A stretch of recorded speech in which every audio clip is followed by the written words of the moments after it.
elevations, it was obvious that the east-west oriented rectangle of the West Barre slopes gently with the landscape, causing the east end of the reservoir to fill, while the west end stayed dry. As a result, the Barre rarely looked like the shining rectangular lake I'd imagined. Instead, it would have been more like a deep pool that trailed off into a ragged, muddy edge. But this wasn't because Khmer's engineers were incompetent. They could have built on a level surface, but the king wanted his engineers to stick with an east-west orientation that suited his gurus, Evans explained. The Khmer believed that grand structures like the king's reservoir should be oriented along the same trajectory that the sun and stars took across the sky. Put another way, King Suryavarman I cared more about auspicious astrological signs than good hydroengineering. This reservoir was an ancient boondoggle. Over the long term, the West Barre became a template for Angkorian city planning, leaving its swelling population with faulty water storage during turbulent periods of climate crisis. If you substitute the word politics for astrology, Evans' observation could have been made about the design of any number of cities over the past 1,000 years. City leaders pour resources into beautiful spectacles for political reasons, rather than providing good roads, functioning sewers, relatively safe marketplaces, and other basic amenities of urban life. As a result, cities may look awe-inspiring, but aren't particularly resilient against disasters like storm floods and drought. And the more a city suffers from the onslaughts of nature, the more contentious its political situation becomes. Then it's even harder to repair shattered dams and homes. This vicious cycle has haunted cities for as long as they've existed. Sometimes the cycle ends with urban revitalization, but often it ends in death.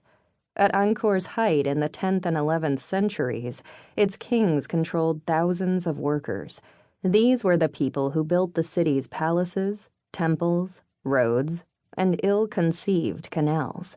Though most of this construction was intended to glorify the Khmer kings, it also helped ordinary inhabitants thrive as farmers even during the dry season. But in the early 15th century, the region was stricken by drought, followed by catastrophic flooding that destroyed Angkor's poorly designed water infrastructure at least twice. As the city began to fall apart, the chasm between its rich and poor grew wider.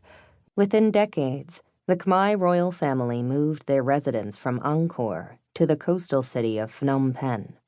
This was the beginning of the end for a city whose kings had dominated vast parts of Southeast Asia for centuries, including today's Cambodia, Thailand, Vietnam, and Laos. The city's population had drained away from Angkor's downtown by the 16th century, leaving behind small villages and farms surrounded by Angkor's decaying urban grid. The king's palaces were abandoned, and the barres became mere depressions in the leafy forest floor. Only a skeleton crew of monks remained to care for the Khmer Empire's legendary temples.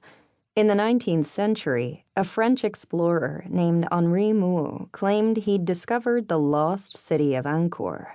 Though other European visitors of the period acknowledged that monks still lived in the Angkor Wat temple enclosure, Mouhot wrote a popular travelogue that suggested he was the first to stumble upon a lost civilization. No human had seen it in centuries, he claimed, and it was full of picturesque wonders to rival those of ancient Egypt. It was an easy myth to perpetuate. Westerners hungry for adventure stories were eager to believe Mouhot when they saw pictures of the city's dramatically collapsing temples, the stones in their walls forced apart by bulging tree roots. From the beginning, Angkor's status as a lost city was manufactured by the media, despite all evidence to the contrary. The lost city is a recurring trope in Western fantasies, suggesting glamorous, undiscovered worlds where Aquaman hangs out with giant seahorses.